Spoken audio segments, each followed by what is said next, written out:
কোচবিহারের মিটিং এ আজকে পুলিশের আভ্যন্তরীণ ব্যবস্থা নিয়ে যা উনি বলেছেন যে ওনার অত্যন্ত ঘনিষ্ঠ বলে কোনো এক চন্দনবাবু পুলিশের কর্মী, তাকে কেন বড়বাবুরা স্যালিউট করে না, তাকে যে গুরুত্ব দেওয়া উচিত ছিল, তিনি যে ওনার নিজস্ব লোক, ওনার ঘনিষ্ঠ, তাকে কেন তেমন গুরুত্বপূর্ণ আরো বড় পদ দেওয়া হচ্ছে না?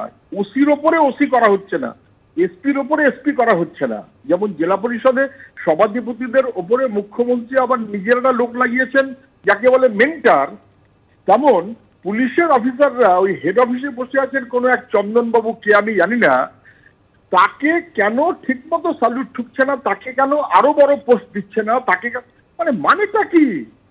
তাহলে এসপিরা চালাবে না পুলিশ, ওসি চালাবে না পুলিশ, ওনার নির্দেশে গ্রেপ্তার ফেপ্তার সব হবে, তারপরেও ওনার উষ্মা থাকবে হয়তোবা ওয়েলফেয়ারের কথা সব ঠিক মতো চলছে না, বা ওয়েলফেয়ারের মধ্যে আবার বড় ওয়েলফেয়ার কেউ হচ্ছে। গোটা প্রশাসনকে ধ্বংস করা বলতে যা বোঝায় তাই। আপনি অপেক্ষায় থাকুন। সিভিক পুলিশের নাম করে উনি নিজস্ব লোক লাগিয়েছেন যারা থানা চালায়, থানা ওসি চালায় না, থানা এসপি চালায় না, ওসি তৃণমূলের সভাপতি হয় আর তার উপরে খবরদারি করে মুখ্যমন্ত্রীর নিজস্ব ঘনিষ্ঠ এই সিভিক পুলিশ অথবা কনস্টেবল চন্দনবাবু মার্কা ওয়েলফেয়ার মার্কা লোকেরা একেবারে সর্বনাশ এবং ধ্বংস করছে গোটা প্রশাসনটাকে। আজকে মুখ্যমন্ত্রীর কথাটা আরেকবার একদম স্পষ্ট হয়ে গেল। ধন্যবাদ সুজনদা। একদিকে মুখ্যমন্ত্রী মমতা বন্দ্যোপাধ্যায় উত্তরবঙ্গে উত্তরকন্যায় প্রশাসনিক বৈঠক থেকে যেরকম প্রশাসনকে সজাগ থাকতে নির্দেশ দিচ্ছেন, সেরকমই পুলিশে গ্রুপবাজি চলছে। উত্তরবঙ্গে প্রশাসনিক সভায় সরব হয়েছেন মুখ্যমন্ত্রী।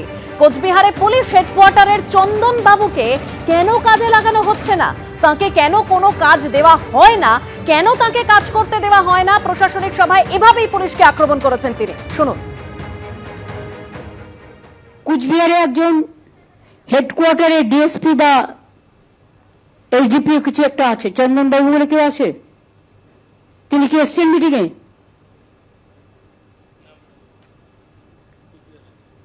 কেন আনেনি তাকে? হেডকোয়ার্টার দেখে বাট তাকে তুমি কোনো কাজ দাও না।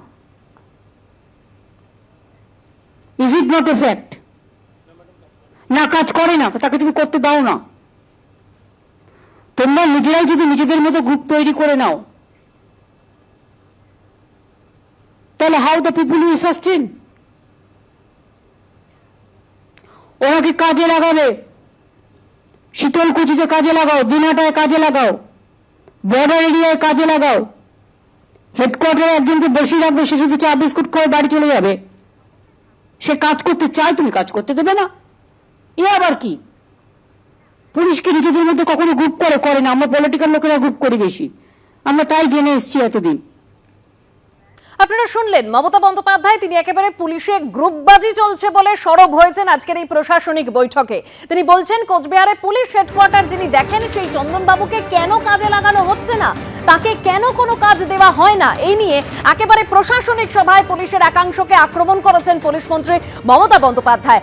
একদিকে যখন সীমান্তবর্তী এলাকায় সজাগ থাকতে হবে, সীমান্তবর্তী এলাকায় নজর রাখতে হবে, আইসিওসিরা চোখ বন্ধ করে থাকবেন না, এই নিয়ে প্রশাসনকে বার্তা দিচ্ছেন, সেরকমই প্রশাসনিক সভায় পুলিশের একাংশকে তিনি আক্রমণ করছেন এই বলে যে পুলিশে গ্রুপবাজি চলছে।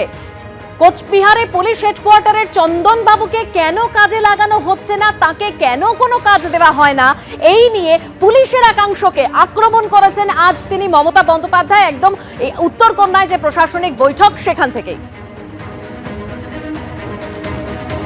পুলিশে গ্রুপবাজি চলছে, একেবারে পুলিশের একাংশকে তিনি আক্রমণ করলেন এবং তিনি বলছেন হেডকোয়ার্টারে চন্দনবাবুকে কেন কোনো কাজে লাগানো হয় না, কোচবিহারে পুলিশ হেডকোয়ার্টারে চন্দনবাবুকে কেন কোনো কাজ দেওয়া হয় না, এই নিয়ে সরব হয়েছেন মুখ্যমন্ত্রী মমতা বন্দ্যোপাধ্যায়।